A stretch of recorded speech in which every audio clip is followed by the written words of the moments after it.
next issue we're going to talk about. Senate Bill 38 passes in Texas. What is Senate Bill 38? SB 38 targets illegal occupancy or squatters. And here's a clip about this and what was happening when this bill was in the House.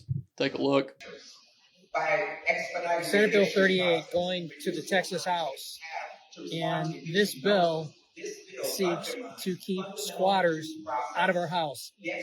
Democrats have fought for 2 hours for the right, I don't even know how to say this, for the right of people that don't belong in your house to stay in your house. In the event that you leave for a month or two and a squatter goes in and takes your house over, Democrats are fighting for the ability of those people to be able to stay in your house. It's the most jacked up thing I've ever heard.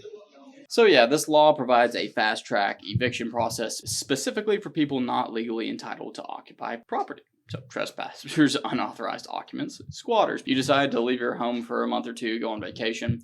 Someone just moves in, they're a squatter. Effectively, what this law did, though, is change the procedural process for filing evictions and essentially increase the time frame for having a petition done. And it's sort of made it a lot more like Florida, and how Florida evictions have a summary proceeding. It essentially forces the court to take up these cases quicker than other cases, and it entitles the landlords to a final judgment without a hearing if the tenant doesn't post some sort of rent money into the court. Essentially, it prevents renters from arguing that they have a right. So in this case, squatters in Texas could just argue, send in a letter to the court and say, no, I have a right to be here. And then all of a sudden they get 2 or 3 extra months there. In this case, a verified sworn petition from the landlord could potentially entitle the landlord to a final judgment quickly without having a squatter lie and contest and be able to get 3 or 4 free months of living at a place that they had no legal right to be at in the first place. So that's essentially the gist of that. For the latest in case updates, legal tips,